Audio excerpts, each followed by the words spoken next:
Hola, yo soy Omar Apolaya y vamos a hablar ahora sobre soporte avanzado, manejo ventilatorio inicial de los pacientes COVID-19. Entonces, los objetivos de esta charla van a ser conocer el modo y los parámetros a setear, aplicar el concepto protectivo para controlar el daño pulmonar y conocer las metas del soporte ventilatorio del paciente. Entonces, vamos a hablar nosotros de controlar el daño y esto en realidad cuando tenemos un paciente que estamos ventilando, significa controlar el trabajo ventilatorio del paciente de alguna forma, de alguna manera, manteniendo el intercambio gaseoso de la forma más adecuada. A ver, el tema en realidad pasa, y esto es para un soporte invasivo como no invasivo, de no pasar de esto a esto. O si es que esto ya está así, no tratar de que esto no avance, ¿no?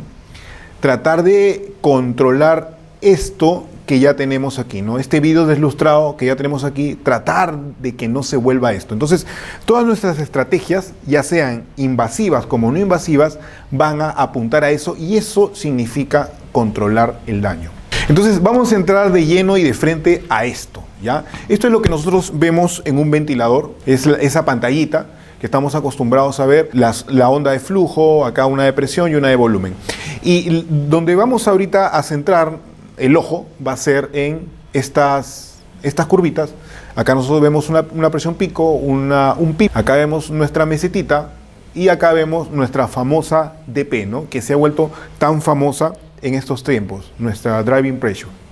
Entonces, acá vemos un gráfico interesante, bonito, en el que nosotros estamos viendo una curva de presión, que es esta de acá. Estamos viendo en esta curva de presión una pausa inspiratoria que le hemos hecho al paciente para poder calcular una presión meseta. Y estamos viendo una curva aquí, ¿no? Un nivel de esta curva en el que nosotros estamos comprendiendo un PIB. Voy a retroceder. Una cosita que tenía que explicar. Aquí nosotros estamos viendo la PIB, la presión al final de la expiración. Nosotros estamos viendo la meseta, que es la presión alveolar al final de la inspiración. Y acá estamos viendo la resta de esta meseta y de esta PIB. Entonces, en este gráfico estamos viendo nuestra presión meseta, nuestra PIB. Estamos viendo nuestras presiones aquí en la vía aérea, que son las presiones resistivas. Si nosotros seguimos la línea, ¿no? Llegamos acá hasta el tubo del paciente, acá lo continuamos, y acá estamos viendo las presiones parenquimales, las presiones elásticas, en digamos, en este triángulo más naranja. Entonces, acá hemos hecho una pausa inspiratoria, acá está nuestra expiración. Y acá está nuestra driving pressure menor de 15, que idealmente sería menor de 13. Mientras más pequeña sería mejor. La diferencia, la driving pressure es igual a esto, lo que estamos viendo, nuestra meseta menos nuestra PIB. Y aquí en la presión meseta, nuestros objetivos serían tener una meseta menos de 30, idealmente menos de 27. Este gráfico está hecho en realidad para tratar de transmitir esa variación que existen entre los volúmenes cuando una persona ha inspirado y una persona ha expirado. Aquí ustedes en el gráfico como imagen se llevan esa variación de volumen y aquí nosotros estamos viendo esa variación de volumen, ¿no? Una presión meseta, cómo está el alveolo y cuando ya ha botado el gas inspirado, cómo queda el alveolo, ¿no? Esa diferencia es lo que se llama en realidad la DP, la driving pressure, la presión de flujo que también se le llama, ¿no? Entonces aquí vamos a entrar rápidamente a esta fórmula, que es una fórmula que lo que valora es la energía que generamos en el sistema respiratorio cuando tenemos un paciente que lo hemos conectado a un ventilador artificial. Esta fórmula la hizo Gattinoni y Marini le quitó los componentes de flujo y la llevó a esta fórmula que también me calcula la energía y es el poder de distensión. Entonces, este poder de distensión tiene un equivalente a este poder mecánico. Ambos me valoran energía y esta es mucho más práctica, esta fórmula. Entonces, nosotros cuando hablamos de un paciente conectado a una máquina, conectado a un ventilador, lo que nosotros estamos hablando es de un paciente en el que queremos controlar esa energía que estamos generando en el sistema respiratorio. Esa energía en realidad la queremos controlar en todo momento, ya sea en un modo invasivo como en un modo no invasivo. Entonces, cuando nosotros valoramos, por ejemplo, lo que se hizo en el ARS 2002 y en el ARS 2016, y valoramos lo que se hizo en las cortes de los pacientes con el volumen que se les entregó al paciente y con los niveles de PIB que se trabajó en los pacientes, nosotros nos damos cuenta que en el 2002 se generó en la corte de los pacientes numéricamente un promedio de 31 joules versus el 2016 que el número en promedio de joules de la corte era 23 joules. O sea, se ventiló a los pacientes de manera más protectiva cuando nos centramos en estas fórmulas de poder, ¿no? Entonces, esto se ha hecho definitivamente en retrospectiva, ¿no? Se ha agarrado los números que se trabajó en aquel entonces y se vio de que cuando se ventiló entonces con un volumen menor, yo estaba generando menor energía. Cuando se ventiló con mesetas menores, yo estaba generando menor energía. Cuando se ventiló, miren, con un cachito más de PIB, yo estaba generando menor energía. Ojo, la energía que nosotros tenemos que considerar en estos pacientes es la energía potencial que yo genero cuando suelto las fibras de retracción elástica, ya sean parenquimales o torácicas, y se liberan estas en el pulmón.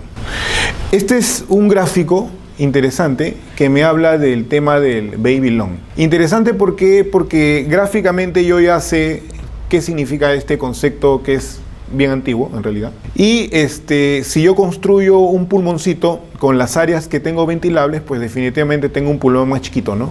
Juntamos todos los números y lo armamos como un rompecabezas, es un pulmón más chiquito. Por eso es que cuando yo ventilo a un paciente, yo tengo que, con estas características, tengo que saber que estoy o que puedo estar ventilando un pulmón pequeño. No siempre, ¿eh? Esto no es absoluto, definitivamente esto es un ARTS, un ARTS ya instalado importante, ¿no? Y esto básicamente sirve como ejemplo, sirve de manera gráfica para llevarnos al concepto que es de manera visual. Sin embargo, para yo poder evaluar el tema del baby lung, tengo que tener la imagen, sí, tomográfica, pero también es importante tener algunas otras variables, ¿no?, que yo tengo que medir en mi paciente, como mi compliance, por ejemplo, ¿no? Entonces, es un todo. Este es un gráfico también conocido y es como se hablaba del barotrauma primero, luego del volutrauma, el atelectrauma y ahora últimamente del ergotrauma. Ojo, que cuando hablamos del ergotrauma, yo y acá quiero centrarme en dos cosas y creo que eso es la forma como deberíamos enfocar esto, ¿no? Yo lo que tengo que controlar, tratar de controlar, es el estrés pulmonar y el strain pulmonar, que es la deformación. Si yo controlo el estrés y el strain, yo voy a tener definitivamente un sistema con una energía generada más controlada. Y si yo tengo una energía generada más controlada, yo voy a tener en ese paciente definitivamente un control del daño que ese pulmón ya tiene. Este gráfico es sencillamente para mostrar cómo cuando las presiones transpulmonares, que son la diferencia entre la presión alveolar y pleural, se van elevando en el paciente, pues me van generando mayor daño, ¿no? Acá yo tengo un paciente que cuando comienza a elevarse la presión pulmonar arriba de 12, ya me genera el paciente mayor biotrauma. Y cuando los pacientes tienen una presión transpulmonar, por ejemplo, que se eleva a 36 o más de 36, pues comienza a generar ruptura. Ese estrés comienza a generar ruptura. Y a veces tengo pacientes, por ejemplo, que están conectados al respirador artificial y comienzan a hacer incluso ventilaciones espontáneas. Esas ventilaciones espontáneas en esos pacientes pueden ser muy deleterias porque me pueden elevar mucho la presión transpulmonar y eso me va a generar a mí daño en el pulmón. Por ejemplo, vamos a hacer un ejemplo chiquito. Imaginémonos que yo, por ejemplo, tengo un paciente que está con su pulmoncito con una presión meseta de 30, ¿correcto? Ese paciente está con una presión meseta de 30. Es un paciente que está siendo ventilado con presión positiva. Es un paciente que está con una presión pleural de 10. Entonces, este paciente, por ejemplo, puede tener una presión transpulmonar de 30 menos 10, 20. ¿Ok? Imaginémonos que este paciente, por ejemplo, hace una ventilación espontánea y el paciente te genera en ese momento una presión pleural de menos 20. Imagínense cómo esa está con una presión meseta de 30, donde yo quiero que esté. Y esa presión pleural que es negativa en ese momento porque es inspirada por él mismo, se asincroniza con la máquina, se vuelven menos 20, esa presión transpulmonar se convierte en 50. Y eso, por ejemplo, es recontra deleterio para el pulmón. Entonces, aquí es un cuadrito donde estamos hablando del estrés y el strain pulmonar. Miren este pulmón homogéneo, sano, ventilado a 6 por kilo. Y este pulmón con injuria, ventilado también a 6 por kilo. Como verán ustedes, acá yo tengo alvéolos más chiquitos, más cerrados. Y ese mismo volumen que yo le entrego al paciente va a tener una distribución solamente en estos alvéolos y va a tener entonces una distensión. ¿Qué estoy generando acá? Yo estoy generando mucho estrés en estos alvéolos, ¿no? Mucho estrés. Entonces, veamos nosotros esta imagen de acá. Esta imagen de acá me muestra una inspiración a mí y una expiración en la línea de abajo. Cuando yo ingreso un PIP 5, por ejemplo, yo tengo una apertura de alvéolos y tengo una salida del gas, colapsan los alvéolos, ¿no? Los alvéolos, digamos que son todos aquellos espacios amarillos. Cuando yo voy elevando el PIP, yo ingreso el gas, la salida del gas va cambiando, me va generando a mí mayor apertura de los alvéolos y se van conservando ahí la apertura alveolar. Mientras elevo el PIP 16 hasta el PIP 24, este es un pulmón abierto, ¿no? Totalmente un pulmón abierto. No significa que yo a los pacientes les tenga que meter PIP a lo loco, no se trata de eso, ¿no? No significa que los pacientes los tenga que ventilar con 24, jamás de los jamases, nunca por nunca. Esto solamente es un gráfico, una imagen que me muestra cómo el PIP indicado, el PIP ajustado para ese paciente me puede generar a mí bastante beneficio. Solamente trata de transmitir eso. Y lo otro que trata de transmitir es cómo esto se relaciona a la deformación pulmonar. Este cuadrito acá que me habla de la deformación pulmonar, aquí yo la voy a narrar como microdeformación, el microstrain. En este gráfico yo voy a ver cómo una presión inspiratoria en ese paciente, un perímetro alveolar en inspiración en ese paciente, con un perímetro alveolar en expiración del paciente me va a generar una diferencia. Hay una diferencia de perímetros. Mientras esa diferencia de perímetros sea mayor, esa diferencia de perímetros, va a haber mayor deformación. Y si hay mayor deformación, acuérdense ustedes, mayor liberación de energía potencial de esas fibras de retracción en el pulmón y en la pared del tórax, ¿no? Entonces eso me genera mayor energía, mayor daño en un pulmón heterogéneo. Entonces hemos hablado del estrés, cómo se estresan estos alvéolos cuando yo tengo en realidad un pulmón más chiquito, más reducido, y cómo distribuyo mi volumen en ese pulmón más reducido y me genera mayor estrés, mayor presiones transpulmonares. Y hemos hablado cómo el strain, la deformación, esto es esta fórmula, el volumen corriente sobre mi CRF, me genera mayor daño cuando mi CRF, mi capacidad residual funcional está disminuida y cuando mi volumen algunas veces es mucho mayor al que yo necesito, ¿no?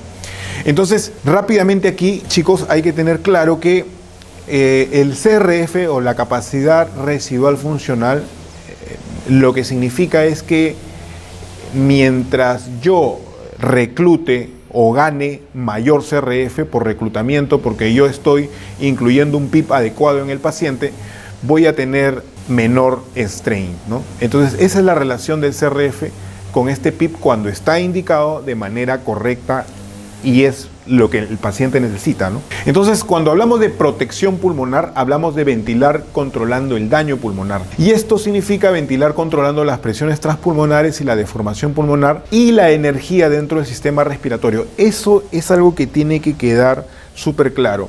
En realidad, este tema de la protección pulmonar pasa por lo que habíamos mencionado hace un rato, controlar el estrés y el strain. Esta lámina de aquí me muestra gráficamente cómo esos volúmenes que yo puedo indicar en un paciente no deben estar guiados por el peso del paciente, sino deben estar guiados por la talla, ¿no? Que lo que me va a generar es un peso predicho en el paciente, ¿no?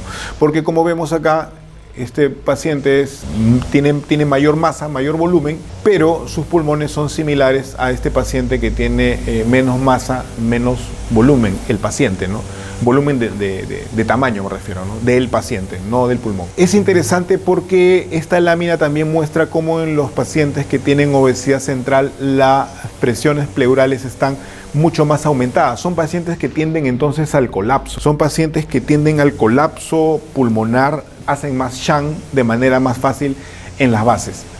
Entonces, el desplazamiento craneal del diafragma por el tejido adiposo va a generar CRFs, capacidad residual funcional disminuidas, ¿no? Eso significa que estos pacientes son más proclives a hacer, por ejemplo, mayor deformación pulmonar. Por tanto, van a tener cierre de la vía aérea pequeña, van a tener mayor disminución BQ en la base pulmonar.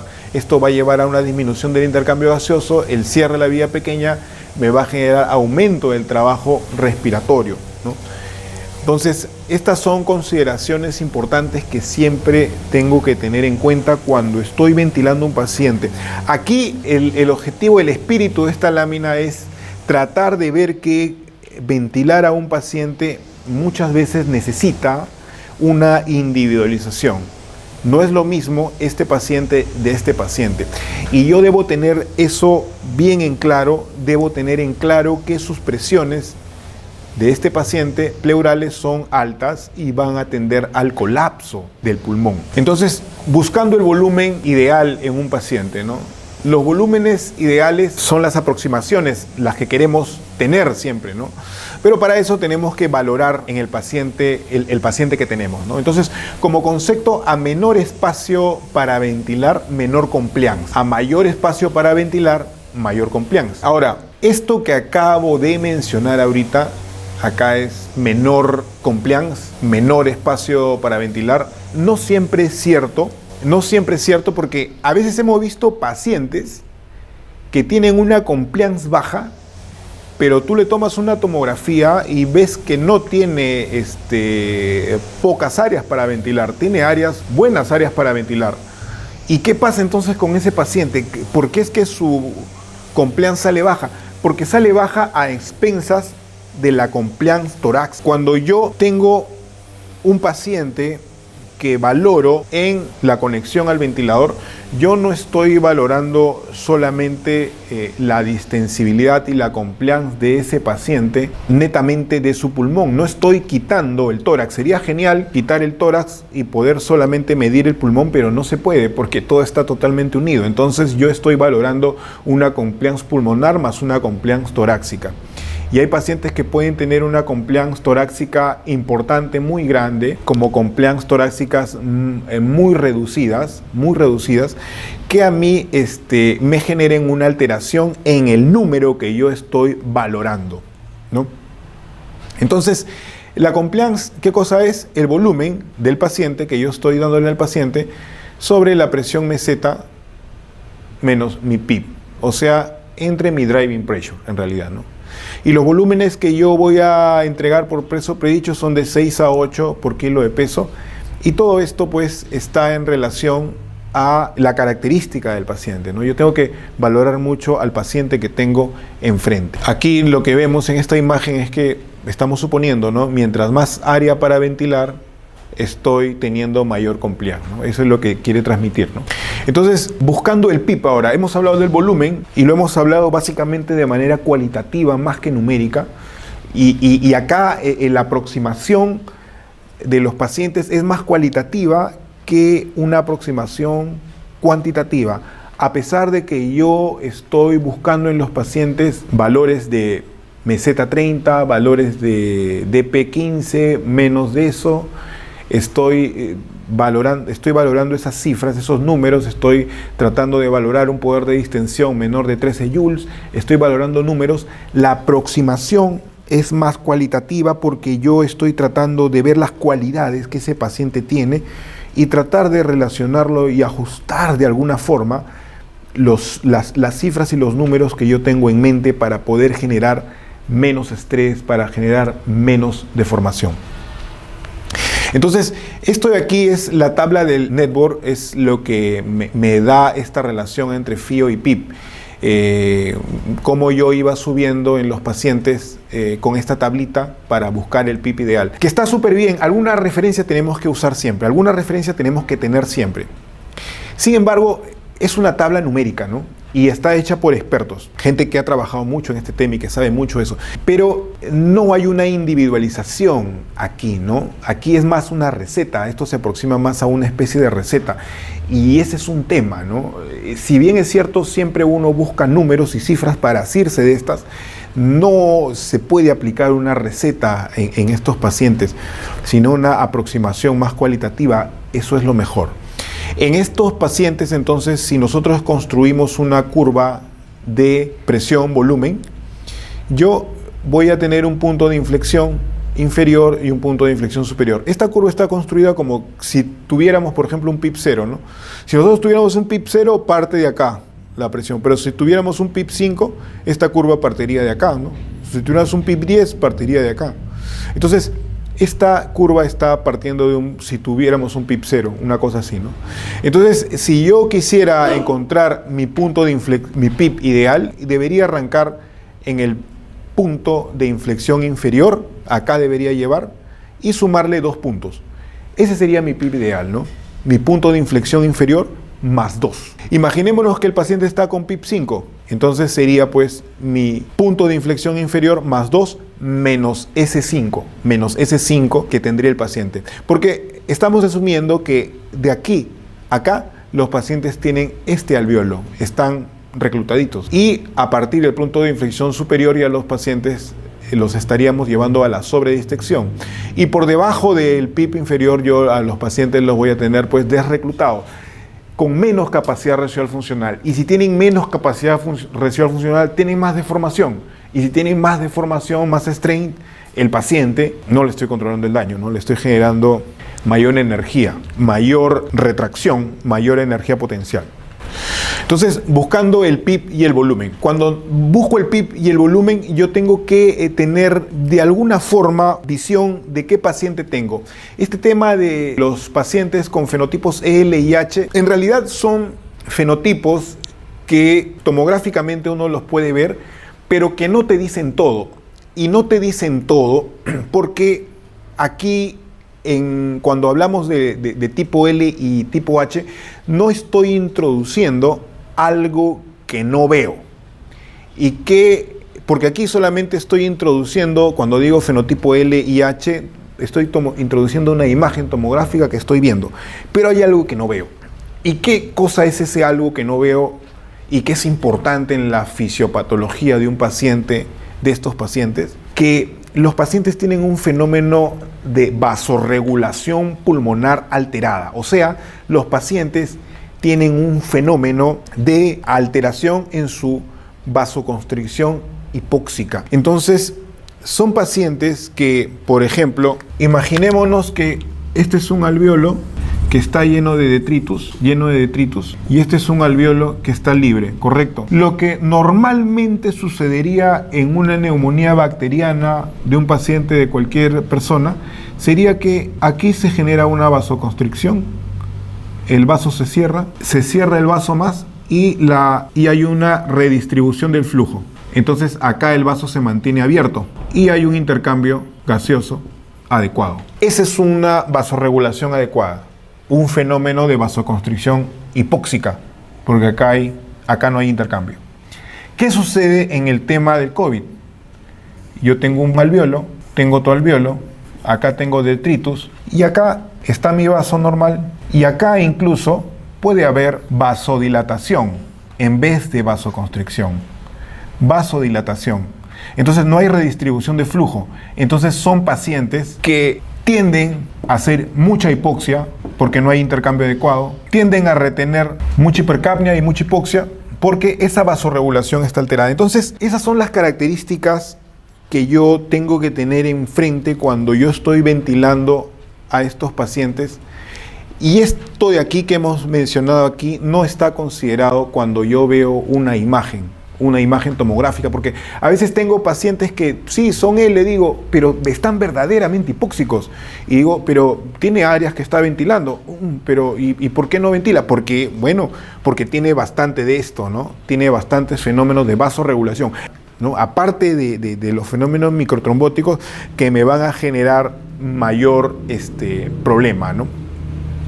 Entonces, volviendo de nuevo a esta lámina, yo podría decir que si tengo un paciente en el que tengo mayor áreas ventilables, podría usar un bajo PIB en ese paciente, podría utilizar en ese paciente tidales que vayan de 7 a 9 por kilo, con fío bajo siempre, y según sea lo necesario, posición prona. Yo creo que siempre que uno prona al paciente, aumenta su capacidad residual funcional. Y si yo aumento mi capacidad residual funcional, voy a tener en ese paciente menos deformación. Por ejemplo, miren esto. Tengo un paciente que está siendo ventilado y aquel paciente está en supino. Y acá tengo a ese mismo paciente, pero lo tengo al paciente pronado. Cuando yo tengo a un paciente en supino, el diafragma del paciente tiene esta disposición. Los intestinos del paciente están encima y están generando presión, presión, presión hacia abajo. Encima de eso, yo acá tengo mi corazón, que también me está generando mayor presión hacia abajo. Cuando yo tengo al paciente en prono, el diafragma del paciente queda de esta forma y los intestinos o todo el contenido del abdomen va a caer hacia la cama prácticamente, ¿no? Va a quedar hacia la cama y me va a liberar esta área. El corazón, de la misma forma, va a quedar contra el esternón, contra la parrilla costal y bacán. Entonces, ¿qué estoy generando? Estoy generando que los alveolitos que estaban recontra comprimidos acá, por todo el peso que me daba el contenido abdominal y el corazón, aquí estén más abiertos. Eso hace que aquí mi capacidad residual funcional esté aumentada y aquí hace que mi capacidad residual funcional esté disminuida. Entonces, si es que yo tengo capacidad residual funcional aumentada, tengo menos deformación, menos strain. Y acá, ¿yo qué es lo que tengo? Mayor strain. Aparte de que obviamente, ¿no? Como va a ser un pulmón más chiquito, tengo también más estrés. Como acá va a ser un pulmón más grande, porque yo lo estoy agrandando de esa forma, voy a tener menos estrés, ¿no? Entonces, por eso sí es importante, creo yo, pronar siempre a los pacientes, por este tema, por tratar de tener pulmones más grandes para generar estas dos cosas, estos dos efectos. Entonces, cuando tenemos un pulmón que está, lo veo en la imagen tomográfica, con mayor atelectasia, con mayor Chan, más colapsado, entonces voy a tener que usar en ese paciente más PIP, voy a tener que usar menos volumen en esos pacientes, siempre voy a tener que reducir el fío, porque siempre que yo reduzco fío, pues obviamente no tengo dos cosas menos daño por radicales libres de oxígeno, o sea, menos fibrosis pulmonar a la larga y menos atelectasias por reabsorción, ¿no? Entonces, y acá tengo que implementar el prono, pero todo esto de acá tampoco es una receta, porque para yo poder decir, voy a ponerle a este paciente 8 de volumen, a este paciente le voy a poner 5 de volumen, que ya sería ultraprotectivo, menos de 6, ¿no? De volumen. Yo tengo que medir a mi paciente cómo está su compliance, tengo que ver también eso, ¿no? Y partir de, ¿tiene buena compliance? Ok, entonces manejo mejores volúmenes. ¿Tiene poca compliance? Ok, entonces manejo menos volúmenes. Las razones fundamentales es que los volúmenes tidales bajos no son necesarios y el PIP alto es inefectivo cuando tengo un paciente que tiene espacio para ser ventilado. Además, esto crea un espacio muerto, ¿no? Cuando yo estoy ventilando con muy poco volumen y redirijo el flujo sanguíneo. Entonces, cuando tengo un paciente que tiene pocas áreas para ventilar, porque tiene bastante Chan, tiene bastante atelectasia, tiene bastante colapso alveolar, se comporta y responde. Eso se comporta como un ARS típico, ¿no? Entonces, tengo que aplicar todo esto que he dicho acá, ¿no? Entonces, finalmente, este es un esquema de seteo inicial de los pacientes. Yo en este esquema de seteo inicial tengo que mejorar mi oxigenación, tengo que mejorar mi ventilación, tengo que mejorar mi mecánica ventilatoria definitivamente para tratar de controlar el daño, es decir, para generar menos estrés y menos strain. Y eso se traduce en menor energía a ese pulmón. Entonces, cuando yo tengo un paciente inicialmente, tengo que medirle la compliance, ver si esta está arriba de 50 o menos de 50. Y según esto, elegir el volumen y la imagen que valoro en él, elegir el volumen predicho según el peso predicho, ¿no? Entonces, y utilizar volúmenes que van de 6 a 8 y valorar el PIB que yo voy a utilizar en el paciente según el paciente que yo estoy viendo, ¿no? Según mi compliance, las compliance que yo puedo tener en el paciente, ¿no? Los FIOs del paciente yo los regulo para una saturación que vaya entre 92 y 96. Siempre tengo que mantener fracciones inspiratorias de oxígeno menos de 60. Ese siempre es la voz. Ajustar las frecuencias respiratorias entre 16 y 20, menos de 30 siempre. Ojo que estos pacientes tienden a retener CO2, pero tampoco la idea no es ser a rajatabla con estas frecuencias, ¿no?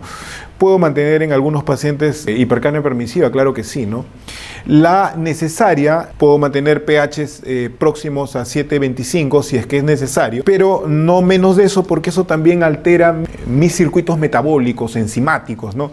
Que yo tengo en mi paciente, y eso no es bueno, ¿no? Entonces, mi I es siempre mantenerlo entre 1 y 2, 1 y 3. La driving pressure, mantenerla menos de 15, menos de 13 sería ideal. La presión meseta menos de 30, menos de 27 sería ideal. Y un poder de distensión menos de 13, que es la formulita que hemos visto hace un rato y que no es difícil, es una formulita en realidad que deberíamos aplicarla mucho más, ¿no? E incluirla en toda nuestra estrategia para manejar al paciente. Si es que esto es así, continuamos. Si es que yo tengo en mi paciente un ADP mayor a 15, entonces yo tengo que ver dos cosas. Tengo que ajustar en ese paciente el volumen y optimizar el PIB.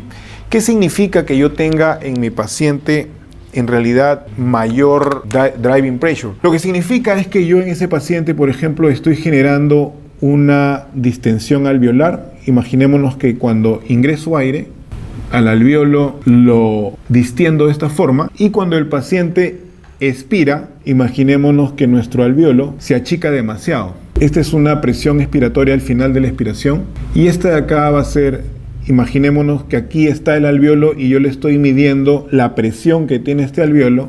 Este es mi meseta, ¿no? Entonces, si mi resta entre este número y entre este número es mayor a 15, significa que yo estoy generando mucha deformación. Mucha deformación, miren, mucha deformación, porque es mayor a 15, y estoy generando mucho estrés en esta pared. Entonces, eso de ahí tendría que verlo, sobre todo si es que pues esa presión meseta está arriba de 30, ¿no? Estaría generando mucho estrés en esa pared. Entonces, estas ideas, estos conceptos hay que tenerlos súper claro. Ahora, si es que yo, por ejemplo, tengo estas variables de DP arriba de 15 y encima les programo una frecuencia respiratoria alta, son martillazos, pum, pum, pum, que yo le voy a estar dando al paciente, ¿no? Cada respiración va a ser un martillazo en ese paciente. Esta de acá es la formulita que siempre deberíamos aplicar. No es difícil, se dan cuenta ustedes, para tener un poder de distensión menos joules en el paciente que voy a ventilar. Mientras menos frecuencia respiratoria, menos martillazos en ese paciente, menos energía voy a generar. Mientras menos volumen corriente en ese paciente, menos estrés voy a generar en ese paciente. Y mi resta, ¿no? Mi meseta y mi PIB, que de alguna forma se aproximan a la deformación pulmonar, ¿no? Esta formulita es sencilla en realidad, deberíamos aplicarla mucho más. Las conclusiones finales: la estrategia de ventilación mecánica debe apuntar a controlar la mecánica ventilatoria de tal forma que logre el intercambio gaseoso que permite el metabolismo celular de forma efectiva. El seteo del ventilador debe guiarse por parámetros de mecánica ventilatoria, esto es, presión meseta, driving pressure y poder mecánico de distensión.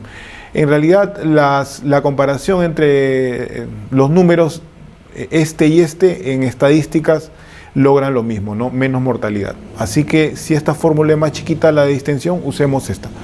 Debe evaluarse siempre el poder de reclutabilidad para una forma práctica es monitorizar el acortamiento de la driving pressure, ¿no?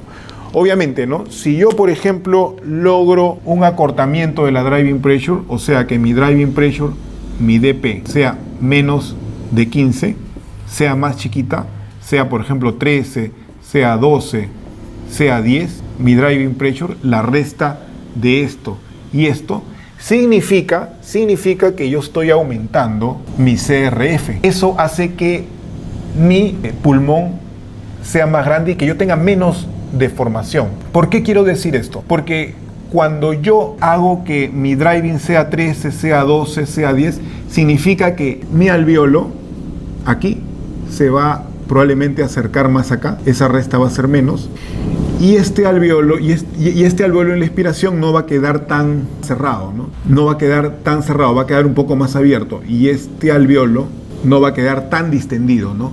Tan distendido. Entonces esto se va a cortar.